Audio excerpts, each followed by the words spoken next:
We'll examine how Peter Dutton's recent comments in Australia align with Donald Trump's new executive order in the United States. What if dismantling woke agendas today sets the stage for tomorrow's largest conflicts? Economic depressions, deeper segregation, and even wars. I know it sounds dramatic, but history has taught us that when leaders ignore social cohesion, societies risk unraveling.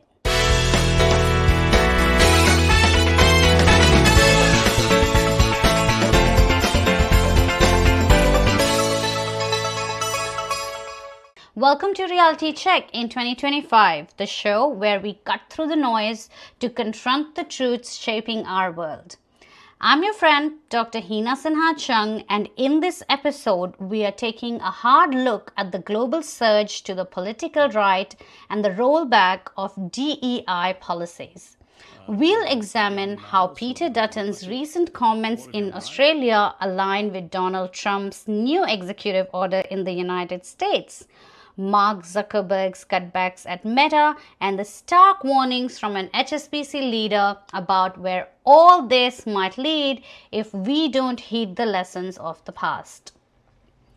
Picture our society as a tapestry, each thread representing a policy or principle like fairness, diversity, or economic support. Now start yanking out threads labeled DEI or social spending because they are deemed unnecessary or woke. How long before the entire tapestry unravels, you think? It's 2025, my friends, and Australia is grappling with a severe housing crisis.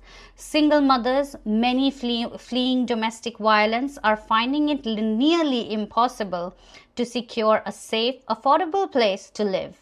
Yet, opposition leader Peter Dutton has been calling out so-called woke agendas, suggesting young men feel overlooked. Let's hear a snippet from his recent interview with Mark Boris.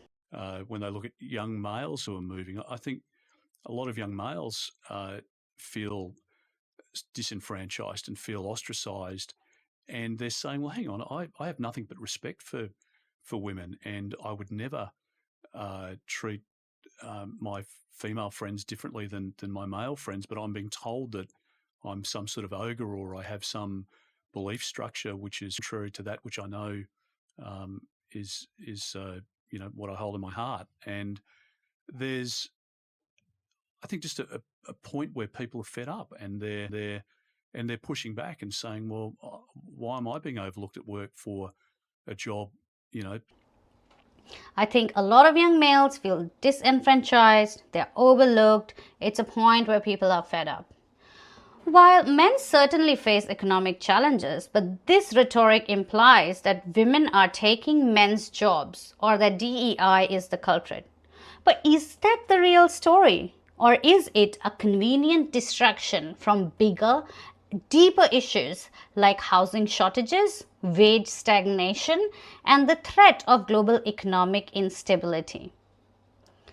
Culture wars often serve as a smokescreen when politicians don't want to tackle multifaceted problems. When we fixate on who's allegedly stealing opportunities through DEI, we avoid dealing with the skyrocketing rents, inadequate social programs, or comprehensive cost of living solutions. Take Sarah, a listener who messaged me last week. She's working 3 part-time jobs, couch surfing with her 2 kids, and can't find a landlord willing to rent to a single mother on unstable incomes. Telling Sarah that woke agendas are the core problem would be laughable.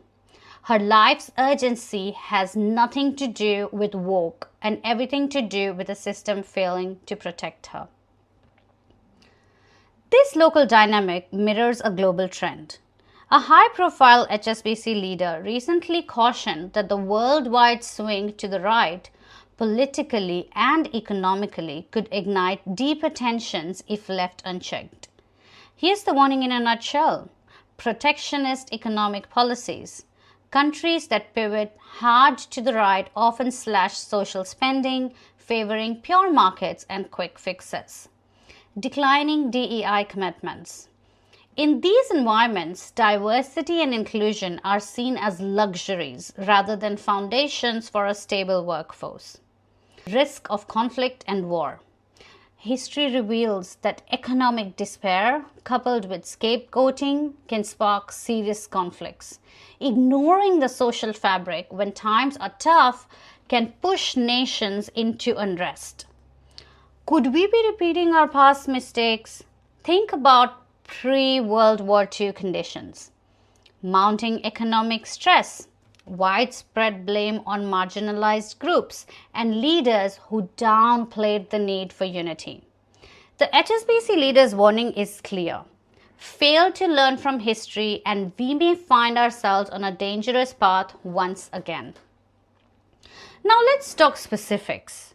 Major figures and institutions are dismantling DEI programs at a startling pace.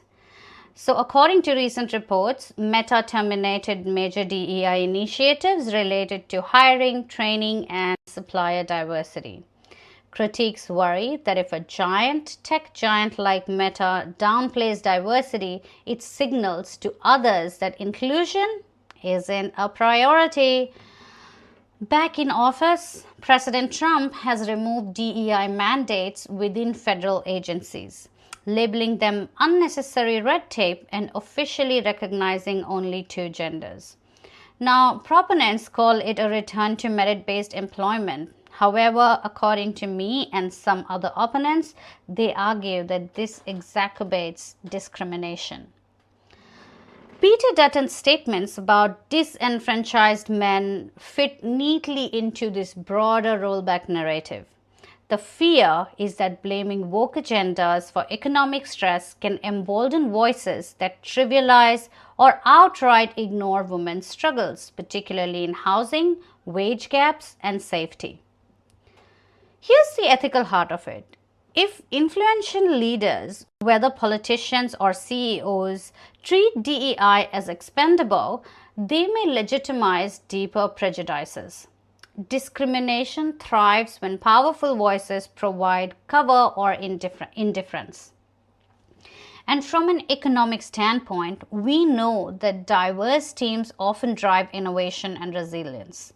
Removing these programs could not only harm marginalized communities, but also weaken our economic foundations, leaving us more vulnerable if a major downturn or depression hits. So how do we prevent an era of increased segregation, conflict, or even war? Well, firstly, fostering unity over division. In times of economic uncertainty, scapegoating becomes easy. We must champion narratives that remind us everyone shares a stake in prosperity, men, women, and every community. Number 2, data-driven social support. Rather than cutting unnecessary spending, we need robust data guiding us to expand housing, healthcare, and domestic violence services for those truly in crisis, like Sarah. Number 3, transparent corporate and government accountability. This is my favorite because from Meta to Canberra, leaders should be held accountable for the human impact of rolling back DEI. Track and publish metrics on the harassment incidents, wage gaps, and representation. And lastly, shall we all learn from history? We've seen how economic desperation plus political scapegoating can spiral into violence. Keeping DEI and empathy alive in policy can be the guardrail against such dissent. We stand at critical crossroads. Will the rollback of DEI and the rise of protectionist, right-leaning agendas push us into a new era of conflict and segregation? Or can we embrace policies that strengthen our social fabric, champion real equality, and guard us from the tragic lessons of the past? Thank you for tuning in to Reality Check in 2025. I'm your friend, Dr. Hina Sanachang, and the Independent Senate candidate for Victoria for Federal Elections 2025. If this episode made you think or rethink, Please subscribe, share, and support those on the front lines. Domestic violence shelters, housing advocates, and grassroots movements championing inclusive policies. And here's one last question to take with you. Will we unravel the very threads that hold us together, or will we weave a stronger, more unified tapestry for future generations? The choice, as always, is ours. Thank you and see you next time.